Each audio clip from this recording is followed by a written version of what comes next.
We are without a leader. The dead King of Scotland has no heir. War creeps in from the south. What Edward Longshanks, the avaricious King of England, has returned from successful campaigns in Wales and France. As Longshanks turns his attention to Scotland, the shadow of fear settles across the Highlands. The English have thousands of Welsh longbowmen, hundreds of knights on horseback, and dozens of siege weapons. We Scottish have a rabble of untrained soldiers who do not even know how to march in a straight line. We must act soon. If we're to have any chance of resistance, we need to forge an army by any means necessary. Scotland has soldiers now, if only a few. But if we're to turn back the greed of Edward Longshanks, we'll need many more recruits and much more gold in our coffers.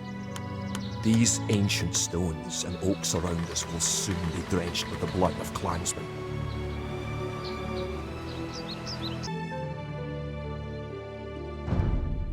An army marches on its stomach, or so the old saying goes.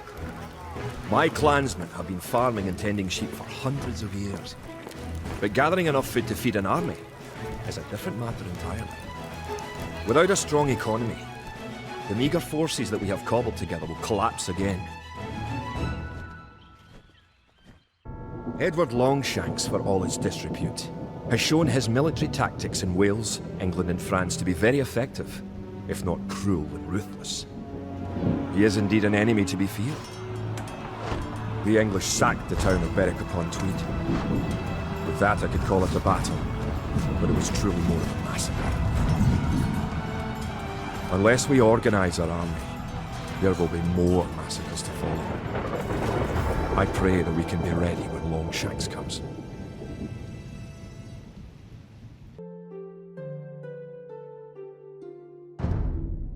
In villages throughout the Highlands, there is grim talk of skirmishes between Scotland and England.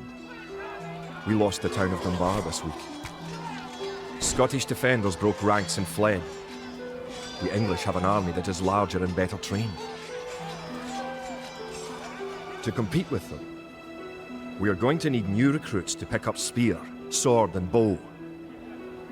We must transform these shepherds into soldiers.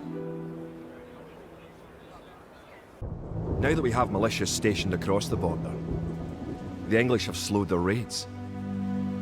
But facing Longshanks' army will be another matter. The wicked English king is yet to bring his famous longbows to bear. Our militias can only get us so far.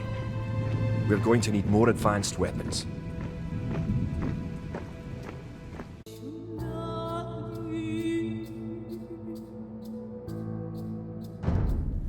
Rumours creep in from the south of a giant who leads the forces of Scotland.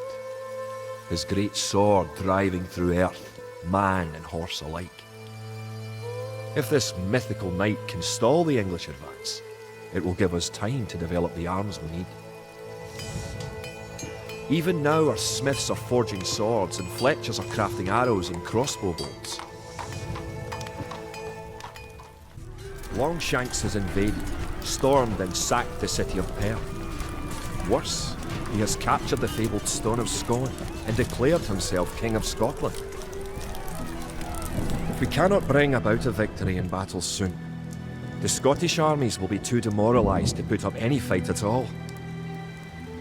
If this mythical Scottish giant does exist, I wish that he would bring his forces up to Stirling, where we shall next do battle.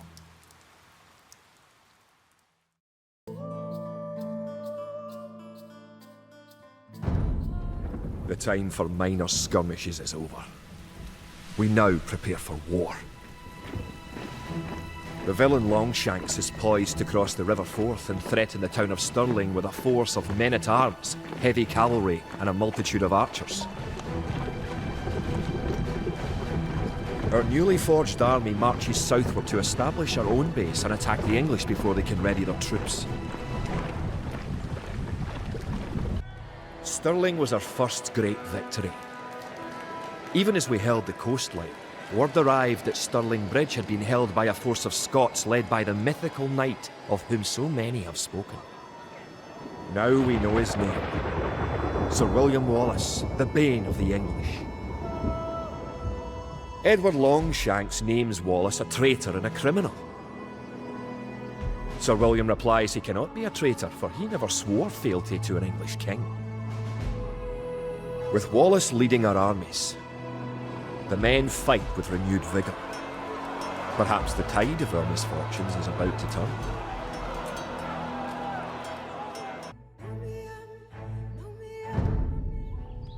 Our coffers were depleted at the Battle of Stirling, so we need to strengthen our economy once again before pushing south into lands held by the English. We need to construct a market and establish trade routes to the villages of friendly clans. Local legends speak of 3 sacred relics hidden south of Stirling.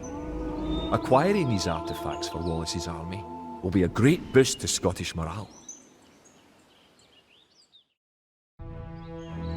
With the 3 relics locked away safely in Scottish churches, men murmur that we are blessed by the heavens. Our army now stands a chance as we prepare for the final clash with the English. Scotland now has archers and knights of our own with which to meet Longshanks. We march south to Falkirk, where we will join with the army of William Wallace and plan our combined attack upon the English castle.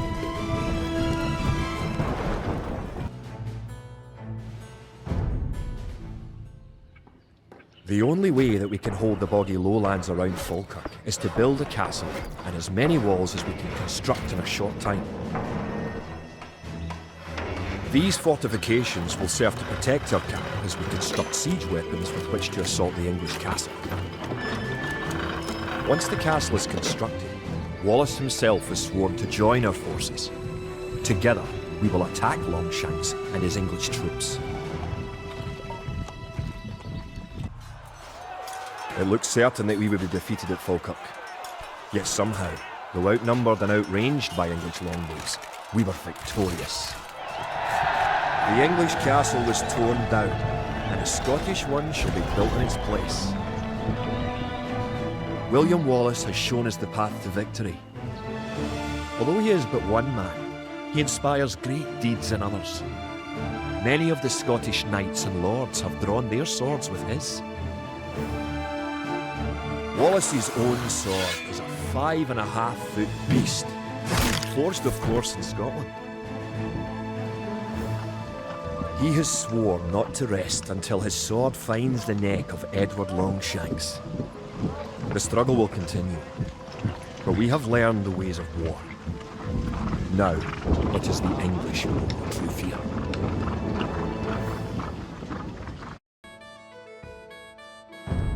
The English can attack at any time. You have some walls already, but you should complete them as soon as you have enough stone.